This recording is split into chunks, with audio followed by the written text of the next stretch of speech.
Hey, Brad. Hey, bud. Um, First, I guess take us through the winner there, and then I just have one more follow up after that. Yeah. I don't know how it got up to Crutch, but he did a great job kind of settling everything down the way he does, and got over to Grizzy. And I think he went to the net and drew everybody to him, and Grizzy made a great play to get it over and just went in. Okay, and then the follow up is Hags was just asking Coach about just maybe your ability now versus maybe 3 years ago to sort of walk that line, draw the other team in again, maybe take some penalties here and there, but walk the line the right way. What was that like for you? Sort of the way that developed tonight. Well, I mean, that second one was a little soft. I don't think either of us. They probably just could have let that go on both sides, but it's about just being able to kind of get back into the game. I think after that one, I think the refs were kind of sending a little bit of a message, and it was received.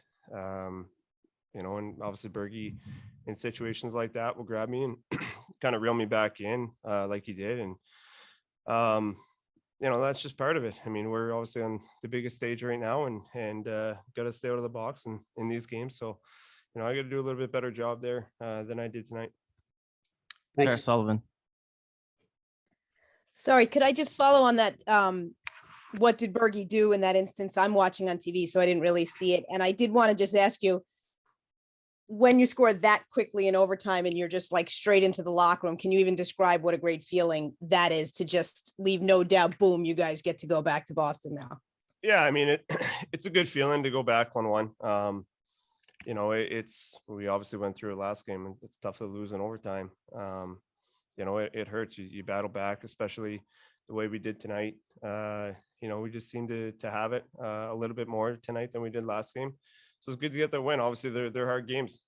They're playing tough. They're playing physical, and they're not giving up a ton. So it's a big one to win, but it doesn't matter how good it feels. Game's over, and we got to get prepared for the next one. Fluto.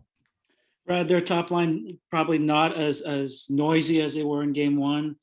Connor Clifton comes in and do a tough spot, left side, and plays Ovechkin hard. Just what did you see from him? How did he fit into the overall style of how you guys wanted to play? Cliffy, I love Cliffy. He competes so hard every day. In practice, every shift in the game, he's so hard to play against. And he's always ready. I think he's such a true professional. He's ready, regardless how long he's sitting or, when he's in and out of the lineup. He brings the same intensity every night. He competes hard, and that's what you love to see. I mean, he can skate like the wind, and he's so physical. I think he catches guys off guard a little bit, but he's a great player for us. He has been for a couple of years now, and we're lucky to have him. Hags. Hey, Marshy, I've got a couple here if you'll indulge me. First of all, just obviously any tying goal late in the third period, you guys are going to be fired up about, but just the relentlessness that they showed out there getting that game tying goal. How much does that fire up the bench when you watch that happen? Yeah. That's what they do. They all work really hard, and they all have a lot of skill. And when you see our skill guys competing the way that they did there, it gives you a boost. And, they started to feel it there late in the third, and you kind of sense it coming. But that was a huge goal for our group and completely turned the tides. If it got down to that last minute, you never know how it's going to play out. And they did a great job. Again, that was a huge goal. And the whole reason we won tonight was because of that goal. So it was great that they were able to deliver the way that they have the last little while.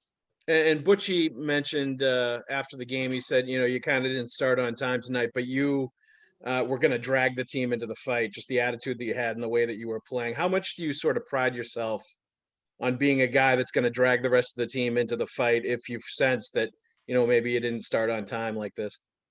I think that's something that our group is so good about. We don't panic throughout games. We have so much character in our room, and you can sense it all the way through the bench and during the timeouts and in the room. There's a sense of calm when things aren't going our way, and that's why we have Tukes back there to kind of bail us out in situations like that. And give us a minute to find our game. That's what happened. But at this time of the year, it's just about competing, and that's what we did tonight. We found our game there, especially against a tough team. I mean, they're really good. So you're not going to dominate a team like that. It's going to be back and forth, especially in their building. They were loud tonight, and they got some momentum off of that. But we were able to regroup, and we had a good game after that.